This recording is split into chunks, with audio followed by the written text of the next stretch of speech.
Railway two D में एक ऐसा टॉपिक है जो वायरल हो चुका है और वो टॉपिक है सेल। सेल में हमें एनिमल सेल और प्लांट सेल पर रेलवे टूडी इतने सवाल पूछ रहा है कि हर स्टेप पे सवाल आ रहा है और सबसे ज्यादा क्वेश्चन इसके डिफरेंस से बन रहा है, तो जो मैं आपको अगले 2 मिनट के शॉर्ट में समझाने वाला हूं, इसलिए डिटेल में इस वीडियो को पूरा देखिएगा। सबसे पहले तो आपको मैं कुछ चीजें सामने लिखी हुई हैं उसको मैं बता देता हूं। देखो सबसे पहले मैंने ऊपर एनिमल सेल और प्लांट सेल लिखा। आप लोग सबसे पहले याद करो सेल का शेप क्या होता है। शेप का मतलब उसकी आकृति भैया ऐसी है। तो जब हम लोग एनिमल सेल की बात करते हैं तो एनिमल सेल गोलाकार होता है और आप सबको पता है कि एनिमल सेल में सेल वॉल नहीं होती और एनिमल में सेल वॉल नहीं होती, इसीलिए इसका जो शेप है वो बदलता रहता है, रिजिड नहीं रहता, वेरिएबल करता रहता है। एनिमल सेल का शेप जो है हमेशा वेरी करेगा, जनरली गोलाकार होता है लेकिन ये शेप बदलता भी रहता है। लेकिन प्लांट सेल में सेल वॉल होती है और सेल वॉल उसको प्रोटेक्शन देती है, साथ साथ उसका शेप कैसा रखती है, फिक्स रखती है। तो प्लांट सेल का जो शेप होता है वो आयताकार होता है और आयताकार के साथ ध्यान रखना फिक्स होता है। अच्छा, सेल का साइज और नेचर की बात करते हैं तो एनिमल जो होती है ना, एनिमल का जो सेल साइज होता है वो हमेशा छोटा होता है। इसका सेल का साइज भी पूछा जाता है। इसका जो साइज होता है 10 से लेकर 30 माइक्रोमीटर या 10 से लेकर 30 माइक्रोन तक कह सकते हो। और एनिमल सेल में जितनी भी सेल होती है वो सब लिविंग सेल होती है, जीवित कोशिकाएं होती है।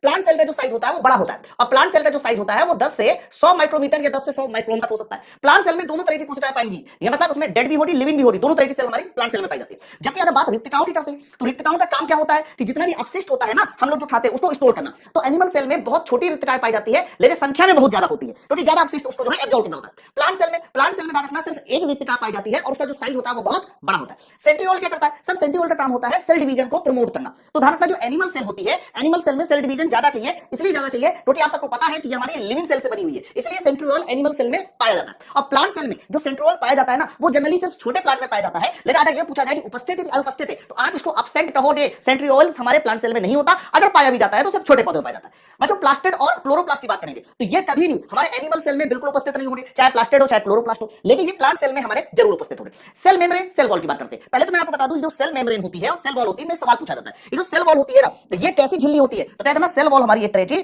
परमेबल झिल्ली होती है, अर्थात ये एक स्थान से दूसरे स्थान मतलब बाहर से अंदर जो है चीजों को जाने देती है, परमेबल होती है। जबकि जो सेल मेम्ब्रेन होती है ना वो कैसी होती है? ये अर्धपारगम झिल्ली होती है, ये हमारा सेमी परमेबल होती है। ये बात आप सब लोग याद रखो। सेल मेम्ब्रेन दोनों में पाई जाएगी, चाहे वो एनिमल सेल हो चाहे प्लांट सेल हो। जबकि अगर सेल वॉल की बात करेंगे तो एनिमल सेल में सेल वॉल नहीं होती और प्लांट सेल में हमारी क्या पाई जाती है? सेल वॉल पाई जाती है। प्लांट सेल में सेल वॉल पाई जाती है, इसीलिए इसका जो आकार या आकृति है वो फिक्स होती है, कभी भी बदलेगी नहीं। जबकि लाइसोसोम की बात करते हैं तो लाइसोसोम हमारा एनिमल सेल में तो पाया जाएगा, लेकिन ध्यान रखना प्लांट सेल में जनरली लाइसोसोम कैसा होता है? अनुपस्थित होता है। एक सवाल और आपके एग्जाम में पूछा जा रहा है कि ये जो हमारा सेल मेम्ब्रेन होती है मेरे भाई, ये किससे मिलकर बनी होती है? तो सेल मेम्ब्रेन ज्यादातर मिलकर बनी होती है फास्फोलिपिड से, लेकिन फास्फोलिपिड के साथ साथ इसमें प्रोटीन की मात्रा और कार्बोहाइड्रेट की मात्रा ये भी रहती है। ये जो डिफरेंस मैंने बताया, इन डिफरेंस पर सवाल आ रहा है, स्टेटमेंट बेस्ड सवाल आ रहा है, इसलिए इस डिफरेंस को अच्छे से याद कर लीजिए। और ऐसे बेहतरीन कॉन्सेप्ट लिए माई पाठशाला टीम ने अपने न्यू ईयर का ऑफर भी लॉन्च कर दिया है। तो ये सारे के सारे बैच आपको माई पाठशाला एप्लीकेशन में डाउनलोड करके मिल जाएंगे, तो बैच ज्वाइन कीजिए और 2026 में रेलवे की एक सीट पट्टी कीजिए।